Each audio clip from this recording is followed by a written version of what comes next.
chance with the read. All right, so this segment tests allies, enemies. What here is happening over the course of these three songs? How are they accomplishing it?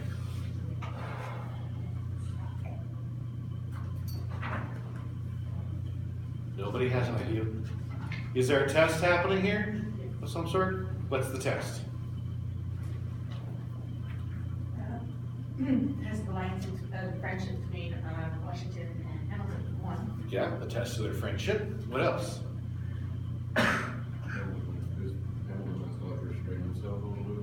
Yeah, a test of his restraint. And we just heard in Wait For It about how he's rash and reckless and he's waiting for Hamilton to blow it. What does Hamilton do here? Doesn't he kind of blow it? He kind of lucks out and it doesn't derail his career. But could this thing have derailed his career? In simple terms, he's just taken somebody who's been raised to a command in the post. He has taken steps to ensure that there is a duel between his second and that person to try to get rid of this person. You know, Charles Lee, which by the way, as an interesting note, is played by the one white male in the ensemble.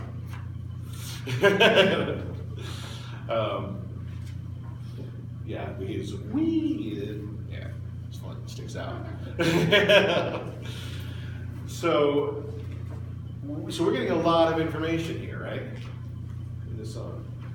What else are you catching over this sequence?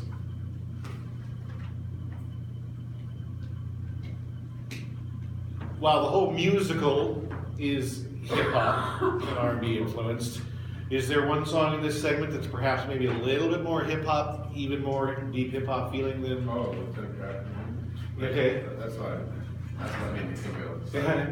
All right, so yeah, so what did you just say? Big Small, the Ten Track Commandments. Yeah, and this was, that was very deliberate, that he... And even credits that song too. And even beyond that, what will, at least, I think for the past couple of years, but what's always been a historic way of hip-hop kind of promoting itself? Or as they want us to think that it's all reality. Beefs? What are some current beefs you can think about? I mean, there's been a beef between Kanye and everybody. What other beefs can you think of going on? I guess Trump and Hillary, whenever that was going on. Well, I'm talking specifically, politics is a beef.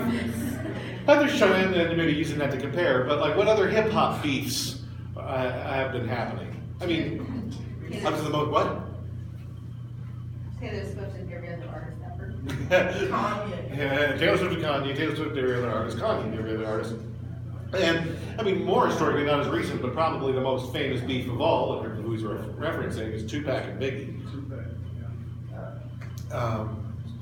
So, using hip-hop in this idea for how they settle their beefs, you know, in terms of the duel, it is a pretty good matching of form and function, I think, you know, on that thing. What is and you know, this is a lot of the show. He's trying to make this seem more relevant and relatable to us. But I think one of the things a lot of people I know, I growing up like, why the hell do people do all that stupid? And I think he's managed very simply through form and this song to say, yo, people still do this. Might not be move 10 paces and turn to fire, but we still have these beefs, and we still have some beefs that are fatal by bringing to mind a dead rap artist's song as they do it. You know, it's a great way of making something relatable.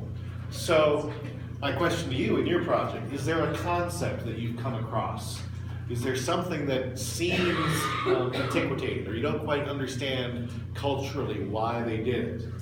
You know, and can you use a metaphor? Can you use modernization? How can you convey this kind of thing to a modern audience?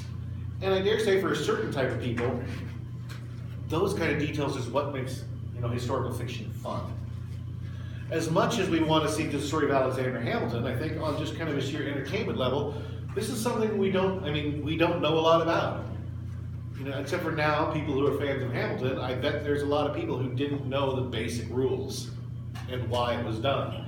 And they have your second shot and all the ways you have to back out, to get out in this formalized thing. So it's interesting. So if there's don't gloss over those topics that maybe occur in your thing, because that's where there can be some real interest. And if you're glossing over because you aren't sure exactly why they did it, that, to me always, that not sure is always a clear sign that you're on to something to investigate. If you find yourself confused by a point, rather than letting yourself, academically get discouraged by that. I mean, personally, I love a challenge. I love finding something that I'm like, oh, I don't know what this is, and I want to.